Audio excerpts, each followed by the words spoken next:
Pastors, entrepreneurs, business owners, I got a question for you. When it comes to the online space, do you find it difficult sometimes to engage your community in a way where you can really keep their attention? Well, I understand. And coming up next, I'm going to show you 3 things you need to know in order to do that. What's going on, everybody? Glenn P. Brooks Jr. here. I'm an author, I'm a speaker, and I'm a coach. And one of the things that I have found over the last 4.5 years, particularly when it comes to building this online community space that I'm in, it becomes somewhat of a challenge for some people to engage their online community. Well, as a speaker, particularly in the brick and mortar setting, you don't have to worry about online because you're in the same room. But when you decide to move from that room to an online community, engagement looks a lot different. I know a lot of my business owners find it difficult to do that, particularly when they're used to dealing with people maybe in their stores or in their places of business. And so today I'm going to talk to you about 3 things that you absolutely need to know in order to get engagement online with your community. Number 1, you have to be consistent in showing up and fulfilling a need. I'm going to say that again. You have to fulfill a need. Let's just be really honest, particularly when I think about the YouTube platform. People are coming to YouTube for something very specific. YouTube is the 2nd largest search engine on the internet next to Google, right? And so when they come to YouTube, they're already looking for something. So when you show up, whether you are in ministry or in business, it really doesn't matter. The question is, what need am I fulfilling? As a relationship coach, people are coming online and they're looking for tips and strategies on how to navigate their relationships. Well, when I show up consistently doing something like Breakfast with the Brookses, which is an online platform that we do here on YouTube, where we actually, my wife and I, show up weekly in order to engage people specifically around fulfilling the need of growing a relationship. Whenever that happens, you automatically are going to get engagement because the person is coming there and you're actually delivering on something that they need to hear. So number 1 is fulfill a need. Number 2 is, and I've said this in previous videos and episodes, but content is still king. Guys, let me help you understand. If people are not excited about the content that you're delivering, then they will not engage you. It really is as simple as that. And one of the ways that I use in order to be able to make sure that what I'm talking about is relevant is that I will search keywords, or I may search things that people are looking to talk about. There are a whole bunch of different, and I'll drop some links in the description.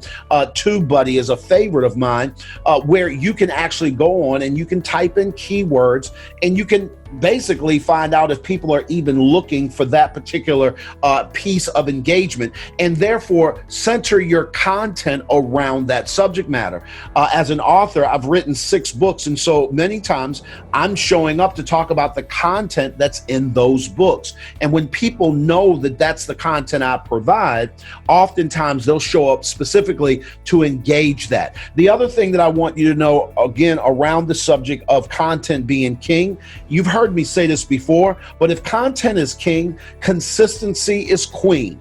For those of you guys who play chess, you've heard me make this analogy before, but the king really is limited, meaning he is narrowed in his focus and the moves that he can make on the chessboard. However, the queen, she gets to go anywhere she wants. She gets to move around the board and thus change the game. Think of content as your narrowed focus, as the thing that you're specifically showing up to deliver a piece of content on this one thing, right?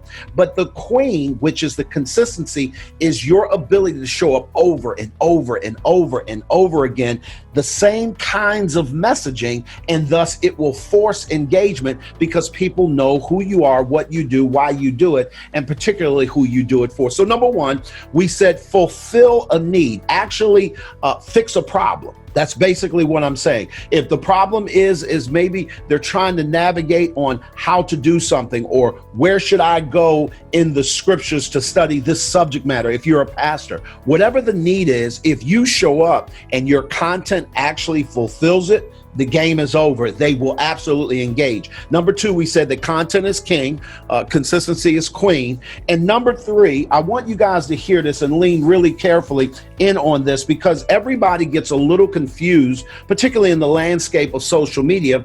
And I want you guys to really drill down and choose the right platform. And so I'm choosing to use the platform of Zoom to actually record this particular production or this particular piece of content. However, I'm delivering it on the platform of YouTube primarily. However, I will also share that content on Facebook. Why? Because that is where my target audience is. Business owners, pastors, ministry leaders, listen to me very carefully. You need to know who your target audience is, and more importantly, you need to know where they are. Because every social media platform has a different kind of clientele that they absolutely connect with. And if your target audience isn't on that platform, then I don't care what you talk about, you probably are not going to get the engagement because your audience is not listening.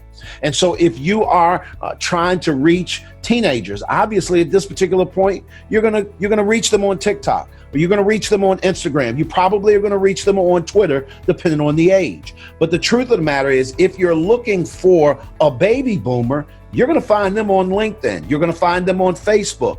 You may find them on the other platforms, but I promise you, depending upon your content and your target audience, you will find them more in one place over the other. So I hope this has helped you guys, because as an entrepreneur, I know one of the biggest things, and it can be frustrating to be very honest, especially in these times where we're becoming limited, right, in our movement in the marketplace. So we just can't go out and do business as usual. Obviously, under these pandemic situations that we're all having to go through together, we're having to move our business, move our engagement online. One last thing I want to share with my pastors. It is going to become critical over these next few weeks and months for you to really master this space. And I'm really encouraged that a lot of pastors are doing that, where they're trying their hand more and more to be able to engage their online communities, because at this particular point, it's one of the few places that really doesn't cost very much, if any money at all, to show up and consistently add value to your target audience. At the end of the day, guys, I promise you, if you're going to get to any place of significance, you're going to need help. If I can help you be of assistance on any level, do me a favor, shoot me an email. There are some different places you can connect with me in the description below. But make sure, guys, that you show up, that you add value, you choose the right platform, you find yourself becoming really good at developing great content, showing up consistently, and that you do the very best you can, because at the end of the day, we all need some help. If this episode has helped you out at all, we certainly want you to click the link, subscribe to the channel, like it, ring the bell so that you can get the notifications as we show up each and every Wednesday for Bootstrapping Business and Ministry. Y'all be good. We'll talk soon.